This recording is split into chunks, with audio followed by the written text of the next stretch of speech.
Applying for a Schengen visa as an African can be challenging. But what if I told you there are proven strategies to overcome rejection and secure approval? In this video, I will share my top tips and secrets to help you. Understand the visa application process. Avoid common mistakes. Strengthen your application. So, if you're ready to transform your visa application process and secure approval, watch till the end and take note. Let's dive in. Are you feeling frustrated about your Schengen visa application being rejected? Are you overwhelmed by the idea of applying for a new visa? Applying for a Schengen visa in Africa is often seen as an enormous challenge. Regardless of your personal ties or stable job, your chances of approval can hinge on the visa officer's mood. I can attest to this from my own experience. When I applied for my first Italy visa in Lagos, Nigeria, despite having a strong ties to my own country and a good job, good salary, a good bank statement, yet I was still rejected. It is disheartening to realize that Africans face disadvantages when it comes to securing visas for Europe and North America. Many visa officers assume that applicants seek to escape their home countries due to economic conditions. Interestingly, countries like the United Kingdom emphasize on documentation that proves one's connections to one's home country. Despite Italy rejecting my application, I was granted a visitor's visa to UK while working and residing in Nigeria. This difference highlights the extra hurdles Africans must overcome to obtain visas. Having migrated abroad, I found getting a Schengen visa significantly more accessible, even as a student. This suggests that as Africans, we must provide ample proof of our intent to return home. Here are some tips that helped me obtain Schengen visas in the United Kingdom and some secret I wish I had known while applying for visas in Nigeria. Tips for completing a Schengen visa application. Filling out a Schengen visa application correctly. Write an itinerary letter to clearly outline your intention to go on a holiday and return to your home country. Provide flight and hotel reservations as it strengthens your application and increase your chances of approval. It is essential to start by saying you don't necessarily need to fill out the Schengen country application individually. Instead, you can go for the Harmonized application form, which you can find on Google. Also, I have on the screen. Filling out the Schengen application form is one of the most essential parts of the application process. It includes 37 questions, which we will go through, and I will take you through it step by step so you can complete it without panicking. Let's start from number 1, which says surname, family name. Let's take, for example, this is my visa application, Samuel Agbaje, as you may know. Let's start from my surname, Agbaje. You come down, number 2, question number 2, it says surname at birth, formerly family name. So if, for example, you are married, you are a female and you're married, and you were bearing Sunday before you got married to Agbaje, for example, the name they're asking you to fill in here is your former surname, which is Sunday. So you put Sunday. So if you're not married, you leave it as Agbaje, as the case may apply to you. First name, maybe I'm Samuel. Samuel is my first name. So we'll put Samuel here. And we go to question number 4, date of birth. I'd already imputed one here before. We could leave it at that. It's 02/12/1980. Place of birth, I had pre-filled this before, so you can leave it as Lagos. or whatever state you were born. Country of birth, I was born in Nigeria, so I'll leave it as Nigeria. Current nationality at birth, if different. So for example, I live in the United Kingdom. If I have the British citizenship, all I need to fill here is British. Sex, number 8, sex, I'm a male. I put it like male. I am married. If you're single, you just input single. But Samuel is the one filling out this application. Samuel is married. I put married. In the case of minor, surname, first name, address, if different from applicant, and nationality of parental authority legal guardian. So if, for example, this is for a child, one of my child, I'm filling this application for him, I will put, I will now fill out surname, first name, address, if different from applicant, yeah, and nationality of parental authority legal guidance, yeah. Nationality identity number where applicable. So in Nigeria we have the NIN. So that number, you put it here. Some I think start with 7. This is not my NIN number, but I'm just using this as an example. Type of travel documents, yes. We have ordinary passport, we have diplomatic, we have service passport, we have official passport, special passport, other travel document, where I have ordinary passport because I'm an ordinary citizen of Nigeria. Number of travel documents. So this is your passport number. Some start with A, I think, and some start with B. So you input your passport number. Yes, the date it was issued, say 21 June 2019. So if you remember, valid until, usually passport can last 5 years or 10 years. So let's say 5 years. So the expiry date will be like 20th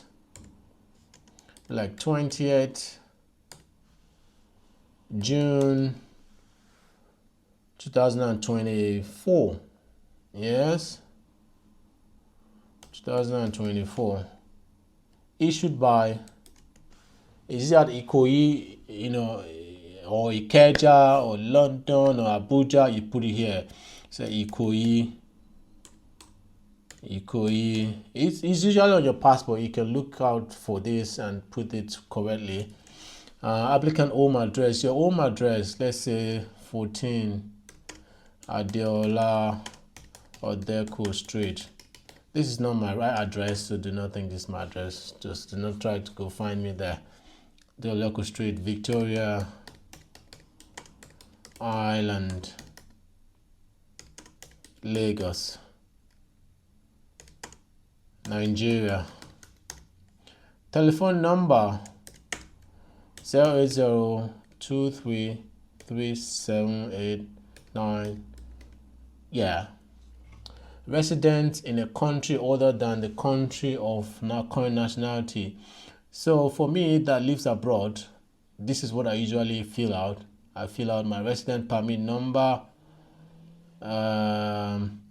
valid until If you're in Nigeria, you say no and you move on.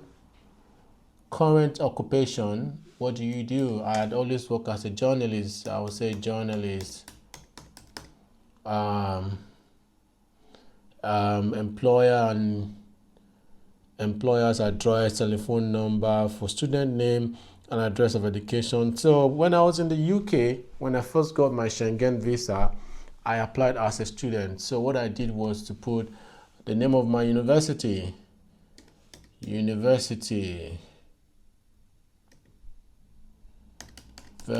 name, address, phone number,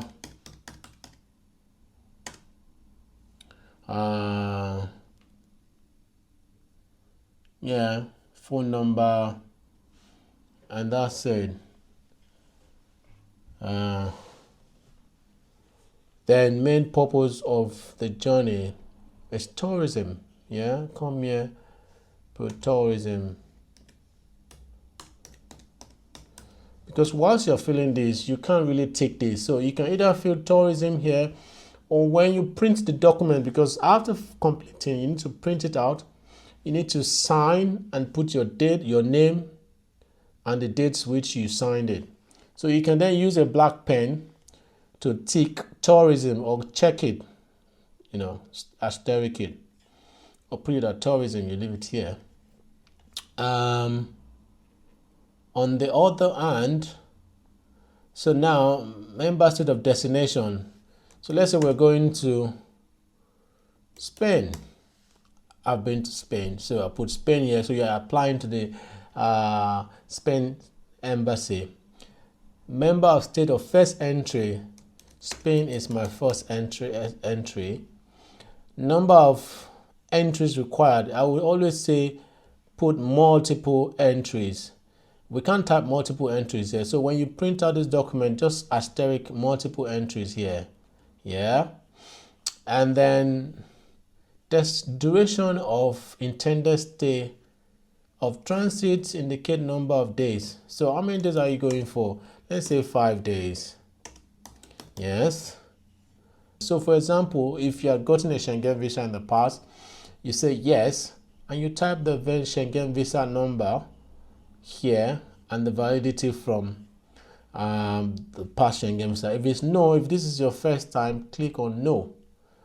Fingerprint collected previously. So if you remember, I said I have multiple Schengen visas. So for every Schengen visa I get, there's a biometric thumbprint that you do every time you go and apply for a new one. So you put fingerprint collected previously, purpose apply for Schengen visa. You say yes, the date if you know the date, entry permit for the final destination where applicable, issued by, you put the country, that's the former visa if you have it, if you have a Schengen visa in the past. Intended date of arrival, let's say we want to arrive on the 12th of July 06 2025. That's what we're going to put there. Pardon me. 06. So intended date of departure from Schengen area. So we say we're going for 5 nights. Yes. So get on the 12th, you leave on the 17th. 06 2025. Surname and first name of inviting person. So it depends. If somebody is inviting you, who gave you an invitation, maybe your family member, your friend, your partner, here you have to put their information, let's say. But if you're not being invited, look, I've never been invited by a friend or family member to visit the Schengen state. I'd always gone on tourism, holiday, I booked my hotel or Airbnb. So I have all those information. If I had booked a hotel, I will input the information of the hotel, the address, their phone number here. Yeah. Hotel, address, phone number here. And you move on. Address and email address of inviting person, temporary accommodation. So this is where you put of course the address, email address of the hotel, the telephone number, yeah. I will come to number 30. Yeah, 32 is not relevant, you leave it out. Leave this out as well. 33, cost of traveling, living, doing application stay is covered by, now usually it's me, I say by the applicant himself or herself. Now I'll tell you one secret. If you say by sponsor, really you're working and you're telling the visa officer that somebody is sponsoring you for holiday when it is not your employer. It's even rare for someone to want to sponsor you to go on holiday. let's be honest with ourselves. So can you always say, oh, you are the applicant, you're sponsoring yourself, and you can prove that with your bank statement, with your pay slips, that you have a job. If you have a family, you need to prove that, yeah, I have a family, but they're not coming with me on this holiday. That's one way of proving a strong tie back to your country. You have your employment letter attached to the document you're submitting at the point of application submission, and you click on, you're going with cash, credit card, prepaid accommodation, you click on all this. Prepaid transport if you have paid for your flight. This is if you're doing this by yourself, but if somebody is sponsoring you, you have to fill this one out, this side here, right? Number 34, personal date of family members or blah blah. You don't need this because you're not being invited by anyone. But if you're being invited by someone, then you have to fill out this space here. Then I'm aware that visa fee is non-refundable. Go down and we got into the end. This is the place and date. So let's say you're submitting in Lagos. You put Lagos here, right? Then the date, this is 13th November, for example, 2024. That's it. And sign here. Put your signature here. RBD. Yeah, it depends if that's a signature. For minor, signature for parental authority legal. So you have to sign it for a child that is under 18. Yes. Either parent must sign. So if you're applying for your child, both parents must attach their passport data page to the application of the child, and they must sign. Either of them can sign actually, depending. If they say both should sign, either can sign for each other. Just signify that you're signing on behalf of each other. Just signify that you're signing on behalf of each other. Make sure the signature is appended here. And voila, that's it. All you need to do is go through it again to be sure that you're not making any mistakes. Print out the forms. Then remember, I told you those places that you need to asterisk, like somewhere here, you asterisk with a black pen, the appropriate data, multiple entries, you asterisk here. And yeah, that's it basically for the forms.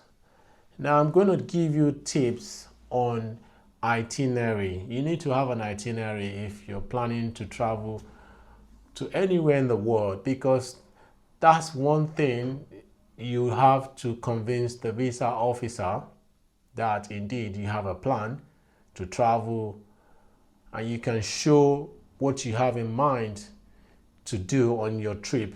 Okay guys, welcome again.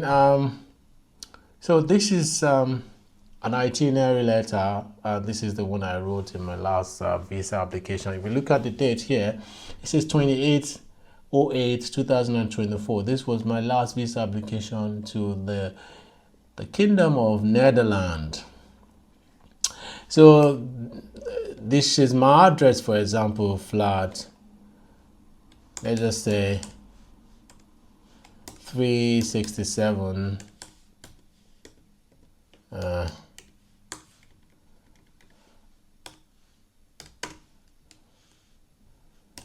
Essex Way. By the way, that's not my address, so do not think that's my address. Come over here. United Kingdom. Yeah. Well, just use it. I mean, put your own address. This is just an example. I'll leave the date as it is. This is the address of the embassy of the Kingdom of the Netherlands. This is the address. If you don't know the address, Google is your best friend. Go on Google, search embassy of the country you intend to apply to. Put it here. This is my full name, by the way. Agbaje Salmo Abiodun. Write it like this, yeah. Nigerian passport number. We all have, depends on how many names you have on your passport. Just fill it out. Nigerian passport number. B0 blah zeta D, as the case may apply to you, the Netherlands tourist visa. Right, dear sir, madam, I want to apply for Netherlands visa because I intend to visit Eindhoven, Italy, and Rotterdam, in September 2024. By the way, this is a strategy you can use in getting a longer duration of visa. It has always worked for me. If you look at this itinerary, I had filled out several trips, and indeed I have itinerary to prove, like the hotel booking, the flight booking for each country. Eindhoven is in the Netherlands. Italy, we all know Italy.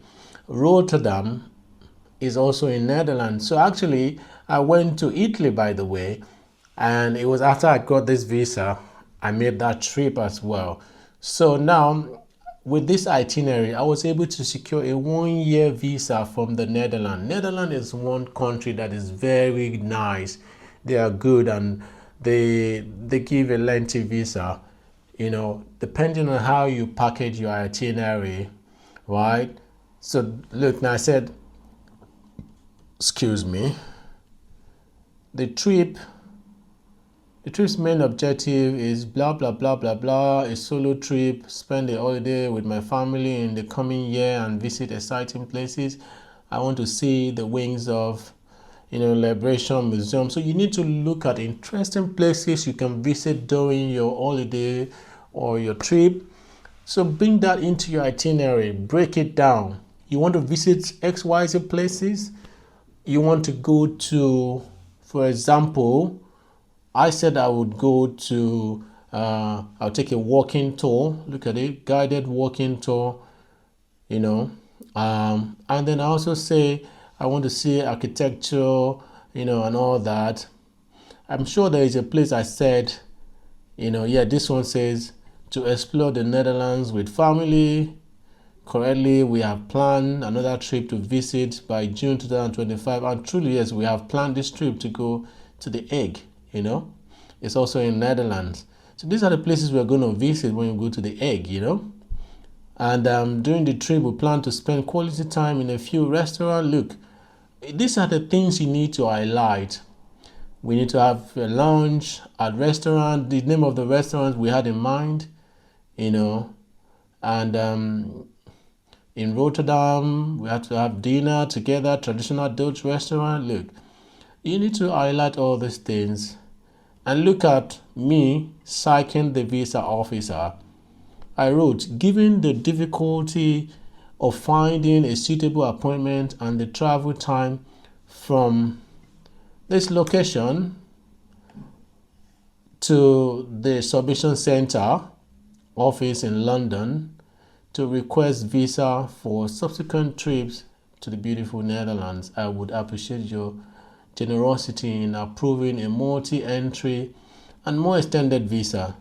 You see, in a way, I've been able to appeal to the visa officer to say it's challenging to get visa application appointment in England. It's different in Africa. You can walk in, just pay and submit your visa application. But here, it's hard. Sometimes you can be on a date for appointment for 3 months, 5 months, 6 months, and you haven't found one. So it can be that inundating. So I had to establish that in this itinerary. And I think that would have influenced on the visa officer's decision to say, okay, it's true. We know that it's difficult to find appointment in England, in the United Kingdom. As a result, this applicant has appealed to me, and let me be kind to this applicant. Okay, I'll give him 1 year, for example. I have a friend, she got, in her previous application, she got, I think, 8 months, and that 8 months was subject to the validity of her passport at that time. But now she applied for the second time. Guess what? We did the same itinerary, like more or less similar.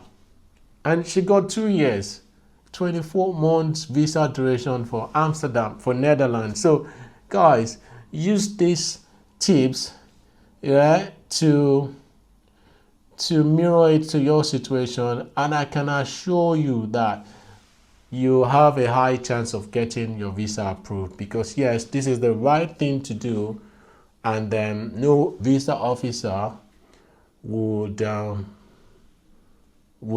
not consider you based on your itinerary and your application, because it's well tied. Okay, let's talk about flight itinerary. On this website, you can book your flight. It just costs about $20 for you to book a flight itinerary. I mean, these are genuine flight booking. Even if the visa officer decides to check, they will find it there. It's genuine. So you fill out the information.